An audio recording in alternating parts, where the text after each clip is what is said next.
Fala pessoal, sejam muito bem-vindos ao canal Geomaster, aqui quem fala é Jonathan.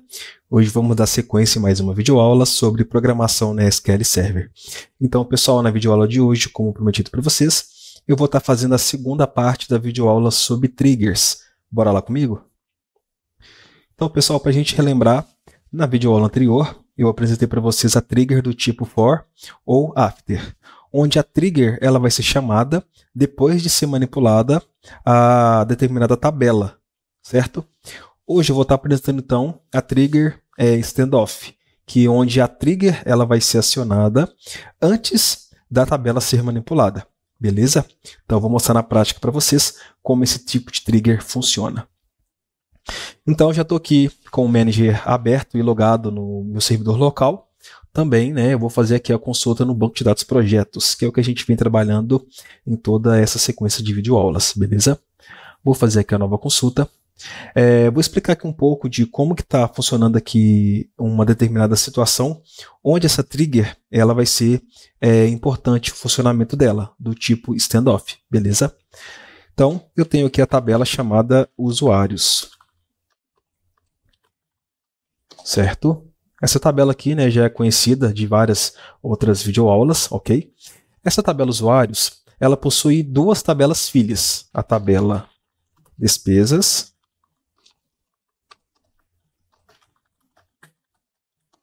e também a tabela receitas. Ok, fazer um select aqui.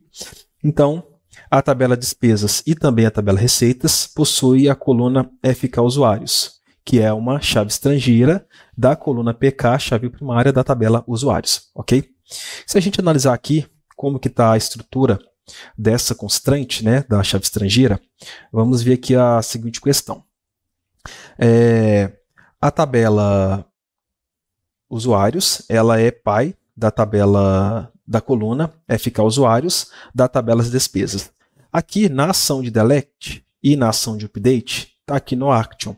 Então, relembrando, no momento de criar uma constraint de chave estrangeira, a gente tem duas coisas a se definir, o delete e o update. Então, esse delete e update vão acontecer, são referentes da tabela pai.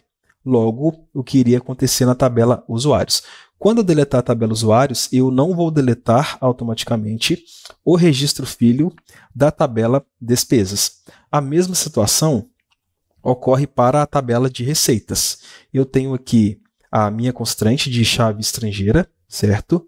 Onde a coluna PK da tabela usuários, ela é pai, faz referência à coluna FK usuários da tabela receitas. No momento que eu fizer o delete na tabela usuários, eu não vou deletar automaticamente o registro na tabela receitas. Mesma coisa acontece aqui com a questão do update. Se eu der update no registro de chave primária da tabela usuários, nada vai acontecer na tabela receitas, beleza?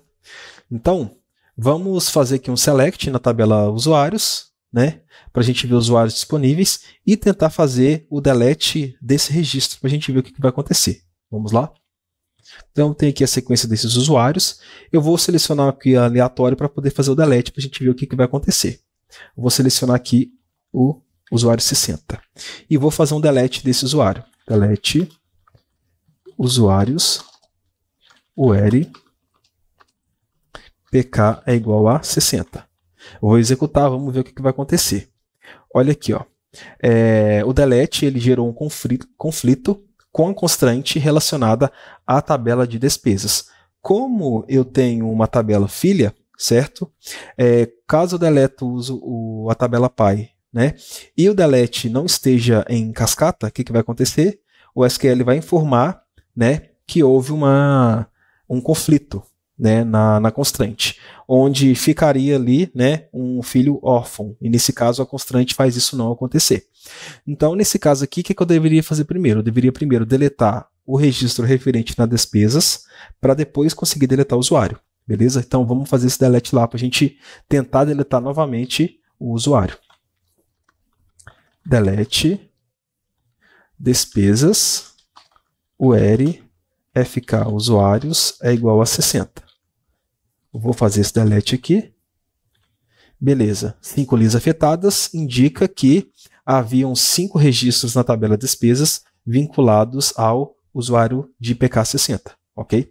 Vou tentar novamente deletar aquele usuário lá. Opa, novamente deu aqui para mim um conflito, uma restrição, beleza? Porém aqui, agora é referente à tabela receitas, a mesma situação. No ato de deletar o usuário, eu defini que o meu delete da constante da tabela receitas não vai ser em cascata. Logo, ficaria ali o filho órfão, ok? E a nossa constante faz, né, essa restrição funcionar, né, para a gente manter a integridade ali dos dados, não deixar que um registro fique órfão, né, de uma tabela pai. Nesse caso aqui, então, vou fazer o delete da tabela receitas, referente àquele usuário. Ok, afetado 5 linhas também, e vou agora tentar deletar o usuário. Nesse caso aqui agora, o delete foi feito corretamente, ok? Nesse caso aqui, então, em determinada situação, vamos pensar assim, eu tenho ali 50 tabelas que são filha da tabela usuários, ok? E nessas tabelas eu não configurei o delete em cascata.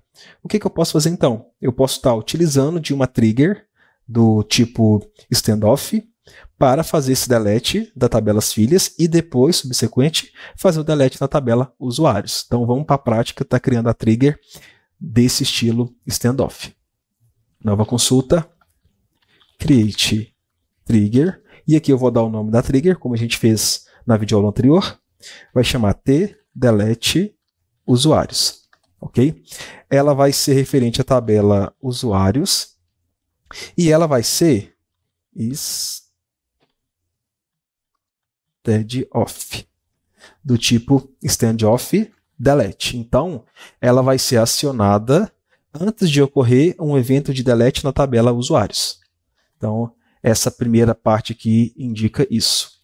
As BeginEnd. Então, aqui dentro do BeginEnd eu vou colocar, né, toda a minha estrutura, toda a minha lógica que eu quero estar acionando, ok? Então, o que a gente vai fazer aqui primeiro? A gente lembra que sempre que ocorre uma chamada de uma trigger, quando é insert ou update, a gente utiliza de base a tabela inserted.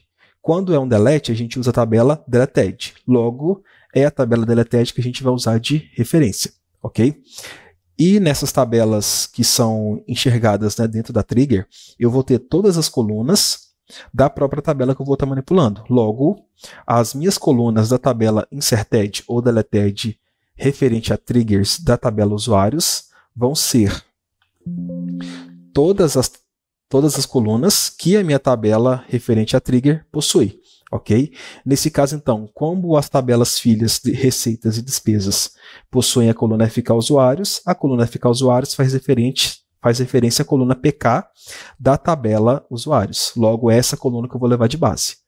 Então, o que eu preciso fazer aqui? Eu preciso deletar primeiro os registros referentes da tabela filha, para depois conseguir deletar o registro referente na tabela pai. Logo, eu vou montar aqui um delete nas tabelas receitas e despesas. Delete despesas.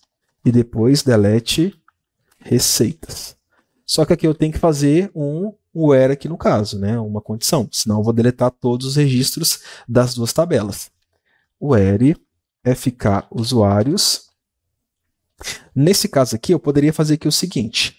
Where FK usuários seja igual, né, à coluna PK da tabela deleted. Eu poderia estar fazendo aqui igual foi feito na videoaula anterior. Poderia estar declarando uma variável, setando essa variável sendo o PK da tabela deleted e depois fazer aqui o delete condicionado com a minha variável que eu declarei.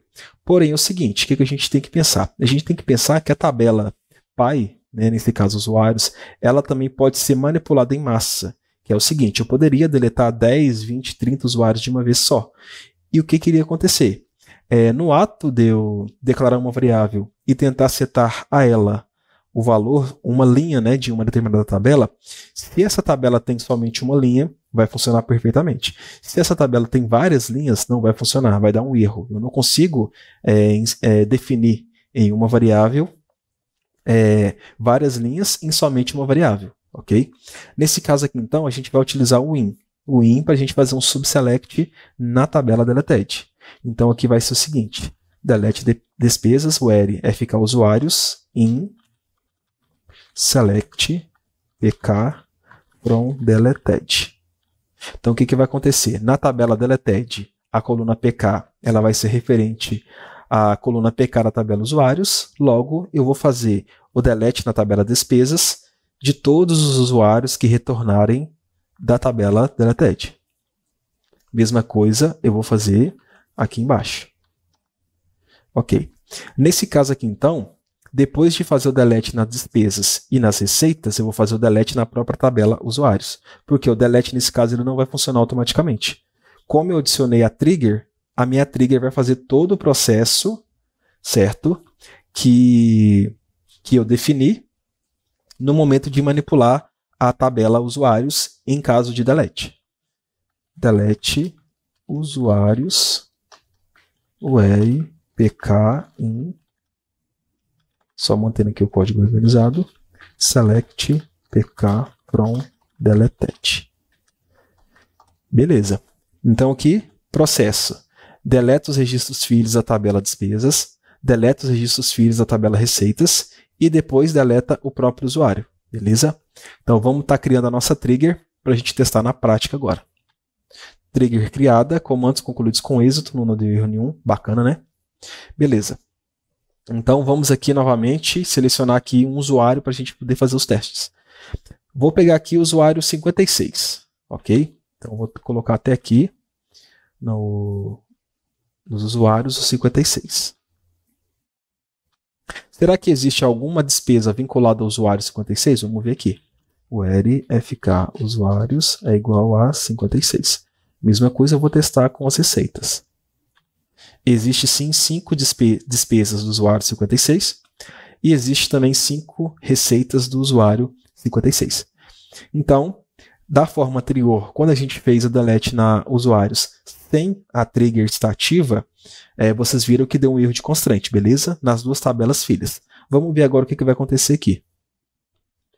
F5, beleza. Agora, vocês viram que não deu nenhum erro, né? Aqui a gente teve 5 linhas afetadas e aqui também 5 linhas afetadas. E depois uma linha afetada. Que é o quê?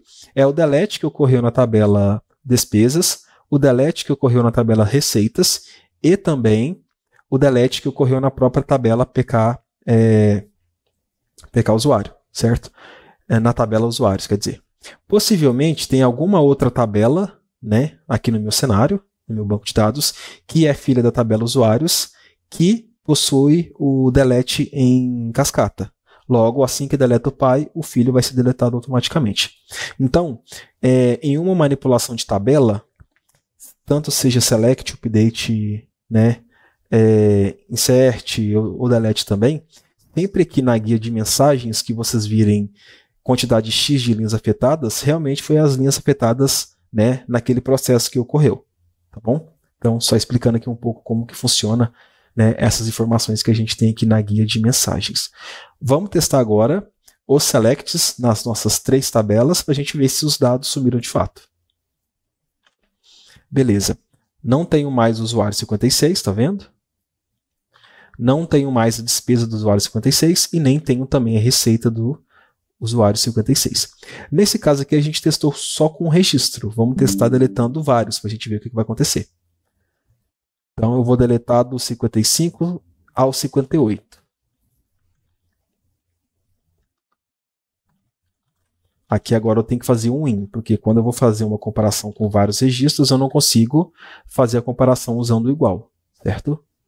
Isso aí a gente viu nas aulas anteriores.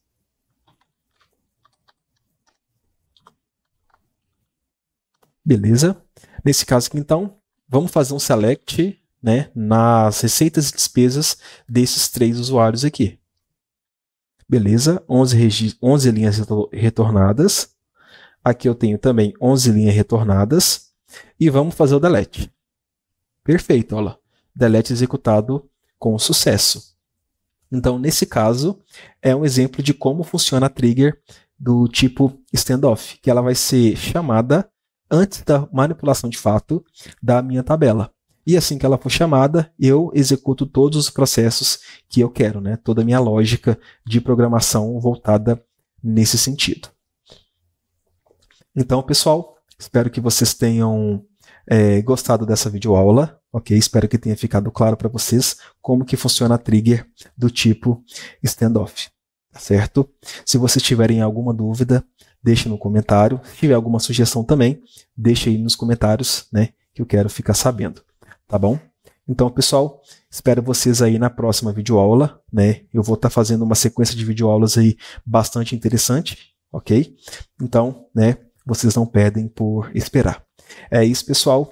Espero aí, né? Que vocês estejam gostando, né, dessas sequências de videoaulas aí. Se você está vendo esse vídeo e ainda não é inscrito no canal, se inscreva no canal, deixe seu like, né, e compartilha também esses vídeos para mais pessoas que queiram aprender sobre programação, tá bom? É isso aí, pessoal. Espero vocês até a próxima. Até mais.